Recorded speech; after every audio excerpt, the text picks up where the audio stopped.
All right, so we're gonna say we're gonna do Wall Street Trapper. This is my guy, bro. I really need premium, dog. I need premium, man. I'm definitely interested in this conversation because he is a very wise man. And yeah, let's see. You cannot go in a Jewish community and open up no type of soul food restaurant. You That's not. I'm not gonna get banned for that, am I? Since we're on Twitch, I hope I'm. Twitch. That is not. I did not say that. That was not me. Yeah.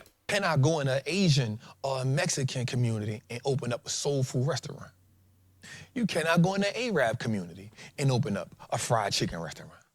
But yet, a Jew can come in a black community, a Chinese can come in a black community, an Asian, a Mexican, anybody can come in a black community and open up any kind of store. And the reason being is because we don't stand for nothing. Atlanta's... Damn, bro. That. All right. That's how we're starting out. Okay. I mean, that is, I agree. Yeah. I mean, damn, bro. This is like Jesus. This is like a deep ass conversation. Very deep conversation. I'm gonna let him cook. Wealth divide. A new report from the Atlanta Wealth Building Initiative reveals a staggering revenue gap between black-owned businesses and others in the region. The median revenue for a black-owned business is just $129,683, compared to $737,000 for non-black small business. God damn, how did that happen? Damn. I gotta check how many, because I think we're still the majority in Atlanta, right? Well, that's still, I mean, bro, the median though, that's insane. But you know what? I do think in our culture, bro, we have like the most solo entrepreneurs though. I think that's also the issue. We don't have that many. Well, we're just not known to have like hiring employees and shit like that. Like most of us, it's always a solo entrepreneur, right? Barbers, hairstylists. Those are like the main two on top of my head. But, you know, that is facts. A nearly six-fold difference. No, sixfold is crazy. This disparity highlights deep-rooted systemic barriers, limited access to capital, fewer networking opportunities, and unequal market visibility. We were never truly given the playbook on how to succeed in a capitalistic society. We were never given that blueprint. We were never given that playbook. But yet and still, some way, somehow, we still ended up with a black Wall Street. We still ended up with a Durham, North Carolina. Every week we show certified trapper of the week, somebody that became a millionaire, the first millionaire in Atlanta, the first millionaire to do this, the first stock, Reginald Lewis, and all these people that had it. So it's not what we cannot do. I also want you to understand this. There is so much power in black economics. There's so much power. Bro, y'all know this, right? Like, bro, we literally are the heart and soul of American culture. Am I lying? Like, dog, like, we literally cause America to profit the way they profit off of certain clothing lines, music. I'm sure there's other things, but those are the main two big things. Like, bro, like, it's I don't know, bro. It's crazy how we have so much influence, but we have no money. Like, we're literally broke as hell in comparison to others. Like, it's actually insane. And black people understanding the power of money. That's why I talked about leveraging money earlier. There's so much power in black people learning how to invest in the stock market. So no, I'm not anti-white. I'm not anti anything. Facts. Hyper black. I love black people. I love black economics. I love seeing black people get money. And the reason why, because every time they tell you, pull up your bootstraps and get it out the mud, you got to tell them, I'm the one that planted the seeds in the ground in the mud to build this thing from jump. Oh, you know what? Yeah. Also, I want to say this, right? So I do believe that I am pro-black, right? And the reason why I say it like that is because I think because what I do believe is that I don't think you should just have a successful business just because you're black, right? I think it should also be because you have a great product or you have great service, right? But at the same time, like I've heard this other community have this. I think there's a story that if if there is a business of that community that is not doing so well, they would still buy from that community. They'll still buy from that business, but like they will like help them make it better though. I gotta find it because it was a while ago. But they actually, but their business actually, they actually help them make their business better. They wouldn't just not give them service anymore. They would actually help them to get better at their business. Like it's some crazy shit, bro. Like it's like such a different way of thinking, like for real. But I think at the same time though, like I was just talking to my barber the other day, and I think we're just not as tribal as other ethnicities because I think it's just because it's America.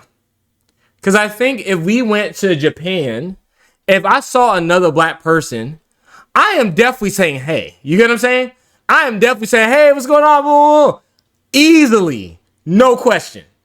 I'm not going to just say, I'm not going to stay away from that person. There's no way in hell.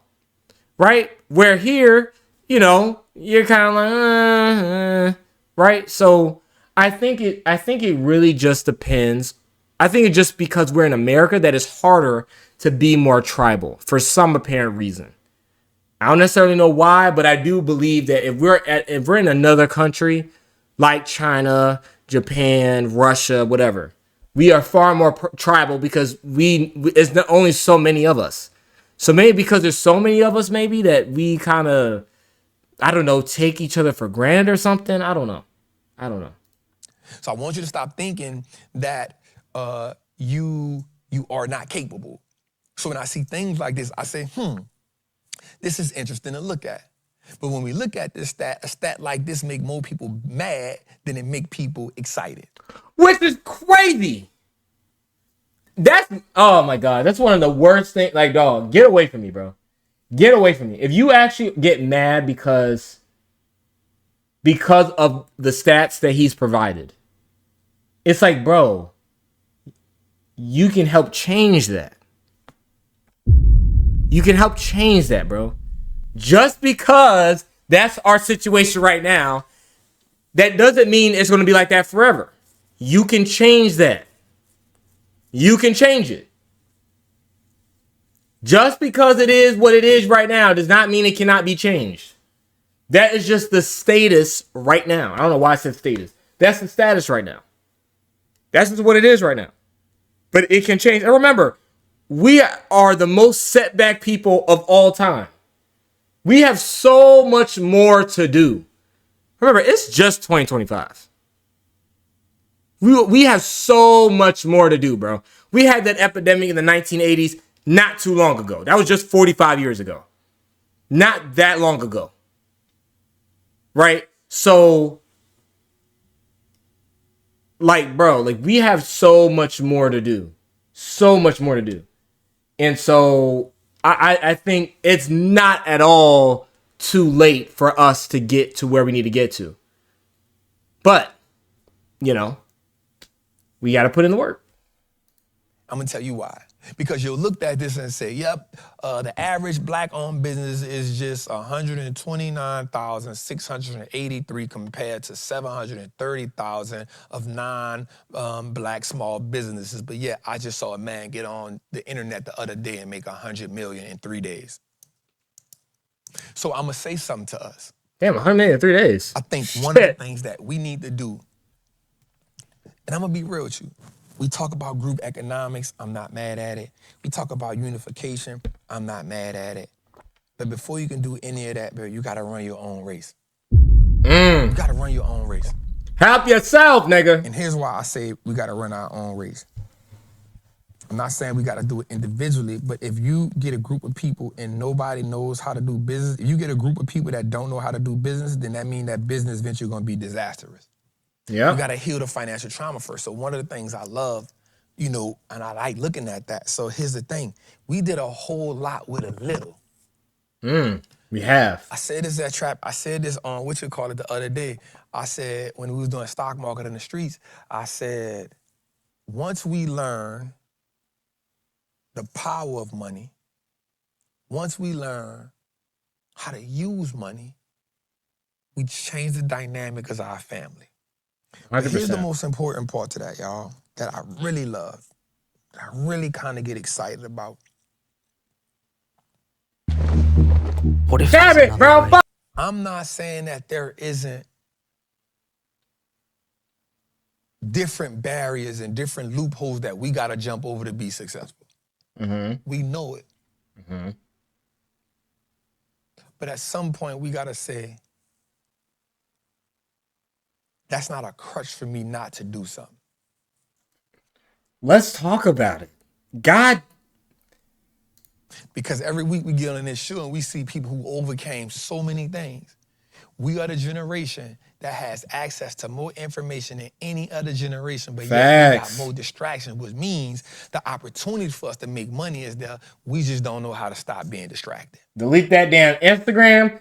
Delete fucking TikTok. Delete it. Delete it. Unless unless you got a business on it. But delete it.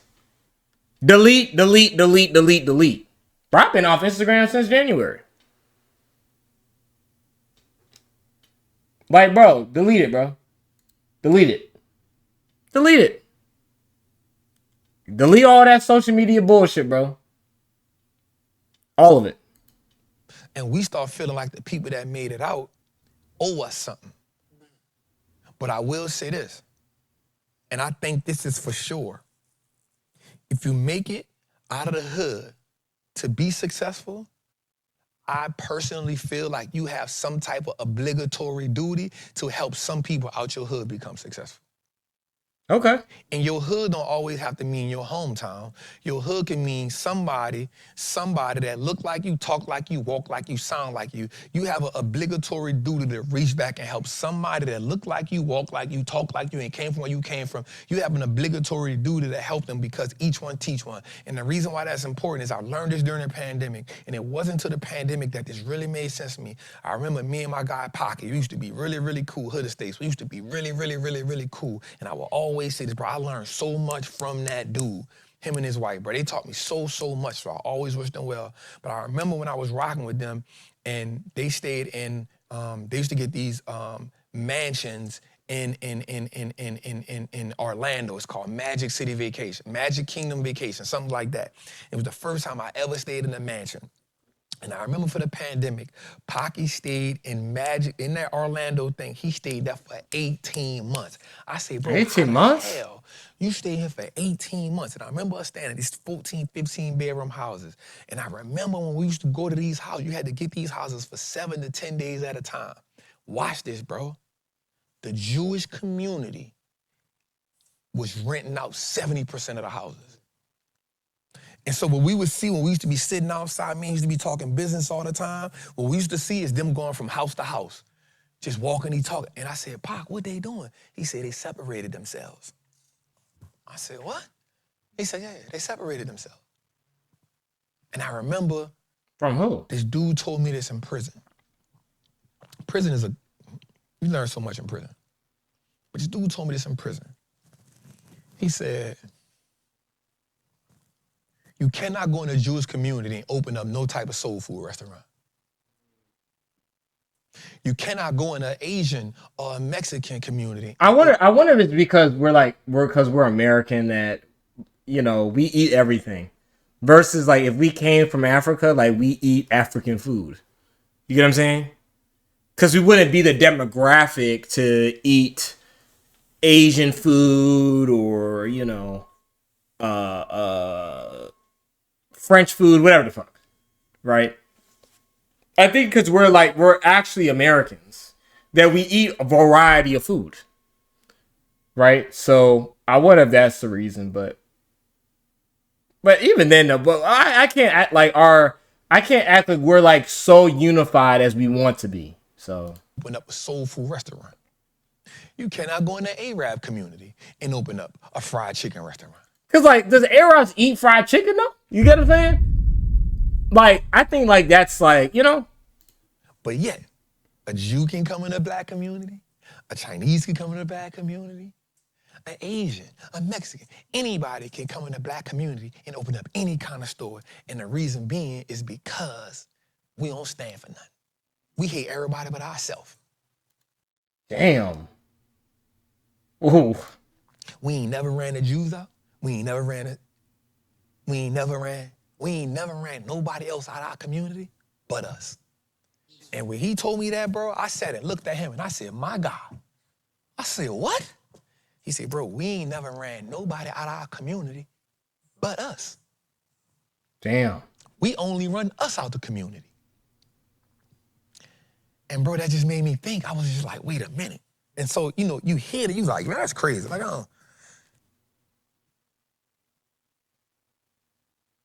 it's powerful. So when I see stuff like this, it ain't that the money ain't there. Yeah, that money there now. You know why Money's we know there. the money there? Because America is a consumer-based economy. But you know what we gotta do? One, we gotta learn how to do business. That's number one. Number two, we gotta learn how to play the money game.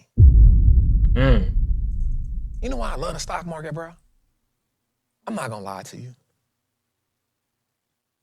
It's free money.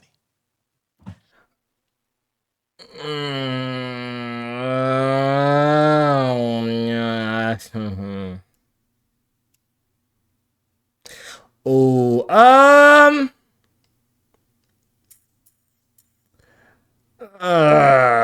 mean, well, I mean, I mean, I know he talks about options trading, so that's why I'm like, I don't really know if you could say that. Like, I don't know. I mean, I think it's a way you look at it because I think, like, bro, like, if you actually understood what the S&P 500 is, bro, like, in 5 years, bro, like, you know how much you gonna make. Like, like, you could kind of have a lot of confidence in the S&P. I'm just speaking for the S&P. I don't think I'll ever really speak about any other ETF or any index or anything because, yeah, we just gonna keep it there for right now. Because the S&P has the most history, or the entire market in itself, VTI, right? So, save free money is a little bit crazy, but I'll let him go. But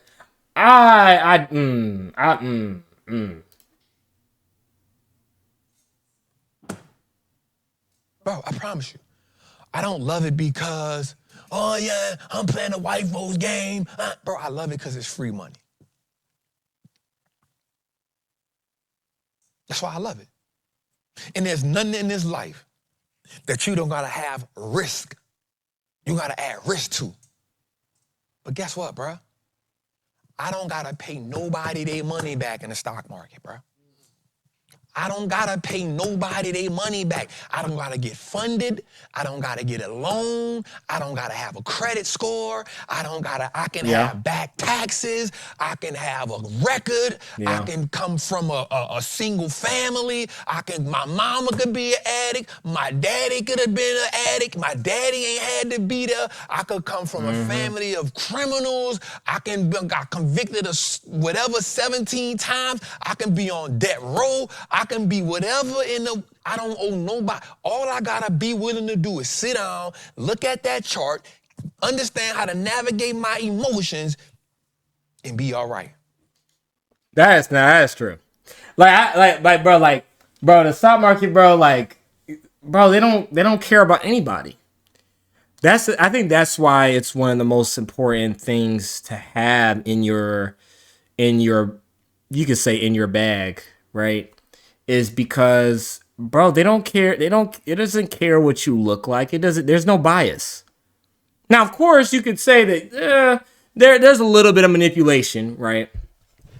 Right? Because you could have powerful people like Elon Musk say something about a certain company or say something about Bitcoin. Trump, he could say something about Bitcoin. He could say something about X, Y, and Z, right? And it could cause some turmoil in the stock market. That is very possible. So I'm not going to act like no one can't manipulate the that they can't manipulate the market, because I wouldn't do that, right? But I do think that in my stream. Okay, I'm about to say I thought the end of my stream, motherfucker. Anyway, so even though people can manipulate the market to a certain degree, right? And we're talking about powerful people where, if you're in the financial world, you know what's going on, right? But, but I think that, but the market doesn't care. They don't care how you feel. They don't care who you are, your background. It doesn't matter who you are. And so some people, like, there was actually one time this Uber guy, he told me that Labor Day is for rich people. What the fuck are you talking about? Like, there's really people out here that really believe certain things is reserved for rich people. Like, bro, oh my god, bro, I wanted to spaz on him. I ain't gonna lie, but you know, uh, you have to just be confident in what you know, and you can't fall victim to none of the bullshit. Yes, we've been through a lot of hard times. Yes, we've been through so much, right, in our history. But we have the opportunity now to change our race's wealth class to an all-time high. If we all understand what needs to be done. Right? Because, oh my God, if I could snap my finger and have everyone in the community invest, oh my Lord, we would probably be the richest people in the damn shit. You would probably be the richest motherfuckers in the whole shit, bro. If everyone could just invest, even if it's $200, $100, whatever. Like, the fact that you're investing, right? That's one of the best things you can do, bro. For your child, for yourself, whoever. Whatever. It doesn't matter. And so I think if we implement that, that's one of the strongest things we can implement. Like, it can't get easier than that, bro. Like, if you just simply invest in the S&P 500 index, oh my God, you will be overly fine. Like, it's crazy, bro. Like, we would do so well, but a lot of people just don't know how, and sometimes it could just scare them, right? Because they worked hard for their money and they don't want to put it in something that they have no idea what it is, and that's valid. But then again, if you are someone that's conservative, well, you're cooked. You're cooked. If you can't take any risk that actually has stats behind them anyway, right? If you can handle seeing red for a week, right? If you can handle seeing certain things for a long period of time, you're cooked. So you have to be mature. But of course, people's connection to money is very different from the next person. So, so I try to, myself, like I try to be very open-minded about that, because obviously some people just don't know what to do and they're too afraid to get into it. And they don't understand paying someone to teach them something. Some people really just don't know. They just can't physically see them doing it. So some people will, unfortunately, get left behind. But I think the majority of people can wake up to it, and because all you got to do is try that first time. And when you go through that first time, you can do it again. You can do it again. You can do it again. You can do it again. But you have to be willing to learn. You have to be willing to learn. And if I can watch this, it ain't even much about me losing. If I can win more than I lose, I'm all right. And guess what? If I learn a game, if I stay in the game enough to get past the learning curve, it's a good chance that I'm gonna make more money than I lose. So that tells me this is free money. So that's why I ain't never gonna go get funded. I'm not gonna never go tell nobody fund my business. You know why? They got a machine that print trillions of dollars every day. I just gotta be patient enough to say, hey, this how much I need from the machine? Bet. Let me learn the skill. I'm gonna go print it. The money is in the market. Our problem is because, watch me here. Watch me here. We keep comparing what we doing to what they doing. We keep saying the average median business is 129,668 compared to 7. That means we got more work to do, nigga. I know, right, bro? I ain't care about what the mother niggas doing. 37. And the first thing we see a stat like that, you know what that made me say? Man, it ain't fair out here. Yeah, see, that's correct. There's people, dog. There's people really like that, though. There's really people like that. There's really people like that, bro. Like, I'm not once ounce. Like, my mood did not change when he read that they have a 6-fold difference in median business income or business revenue. Like, bro, that means we got so much work to do. We have work to do.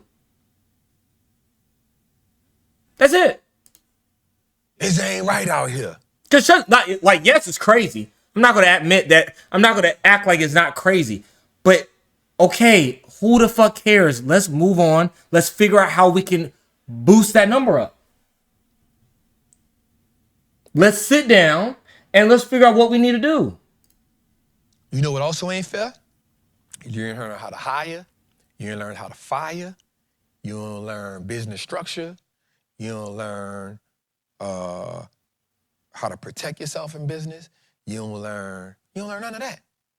Bro, Oh my God. Bro, I'll be watching these TV shows and how they be trying to take businesses out underneath them. Oh my God, bro.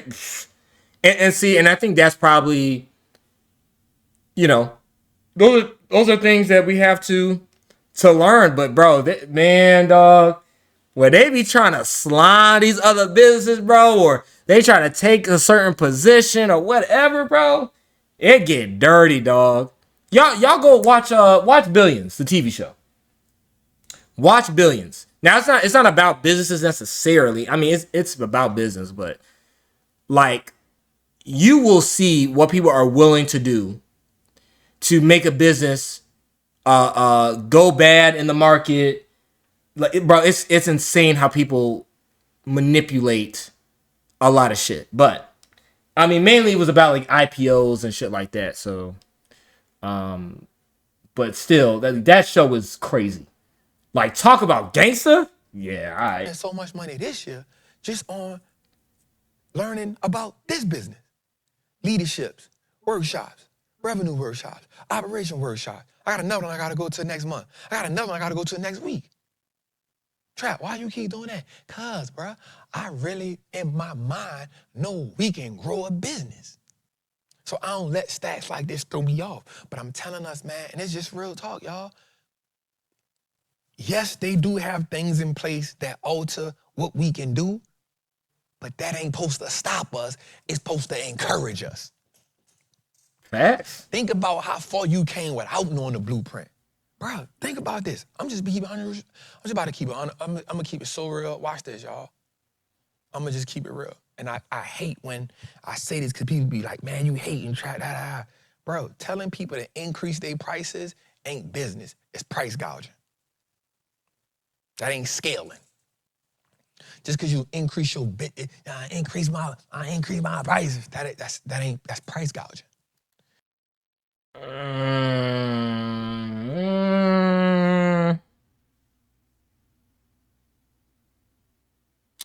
Shit. How do y'all feel? I don't know if I agree with that. I don't know if I agree with that necessarily. Because, as far as I recall, price gouging is more about essentials, correct? I'll let him finish it. Because if you don't got the value inside of the price, then you gouging. If you don't have the value inside the price, then you're gouging. I don't know.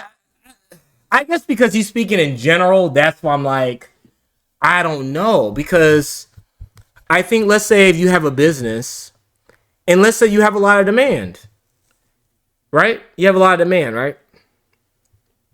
Either you can hire people, right, to meet the demand, or you can increase the prices to decrease the demand.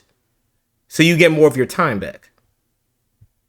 But then it's like, why would you want to? But if your business is that good, right? But I don't know. But there's different ways that people operate a business, right? Because, some people want to sell to the middle class. Some people want to sell to the lower class. Some people want to sell to the high class, right? Or the upper class, right? Like for me, like I think selling to the upper class is the smartest thing to do because they have the money. Because yes, I believe that a rich person is far more willing to pay you $250 to pressurize their driveway than someone in the middle class might spend $100. Even though it's the same amount of work, but the rich person has more money, right? So I don't know. I don't know. I think maybe it just depends on their stuff. Maybe it just depends on because I think it just depends on your demographic and who you're going for, right? Because if you're someone like McDonald's and you just let's say what the burger I haven't been to McDonald's in forever. Let's just say what I don't know how much their shit is. Like I said, a McChicken I think was at $2 now. So that's $2. Let's say they raise it to $10. What the fuck? Now, yes, no one's buying that anymore, right? No one's buying that anymore. No way in the hell someone's gonna buy a McChicken that used to be $2 and they boosted it up to $10. No one's buying that no more because it's not that good. It's not that valuable, and McDonald's is known to be cheap. Right? So I would say gouging. But in my opinion, I think it's more like when we were like in COVID and people were taking tissue, right? Buying all the tissue in a store, and then they start selling let's say the tissue box was or like a tissue package or a tissue pack was like let's say $20. Now he's selling it for $40. He's price gouging because it's something that's essential to everyone, right? And there is an increased demand of it. Now some people think that's smart business, but it's unethical. It's unethical, right? So if you decide to sell tissue for $40, you're literally it's price gouging, bro. I'm gonna search the definition. Hold on. And I'm gonna tell you something, bro. Business is something you learn all the while you in business. Now that's a good video. Hold. Let me see this, because I assure you, the price gouging. Oh, that's how you. Never mind. Okay, so here we go. So this is what I'm talking about. So Price gouging is the act of taking advantage of a sudden surge in demand, right? So like I said, COVID. So often during a natural disaster or other state of emergency, to charge exorbitant and unfair prices for necessities, right? So like I was saying about tissue. So many states have laws against price gouging that prohibit vendors from charging inflated prices for essential goods and services under these circumstances.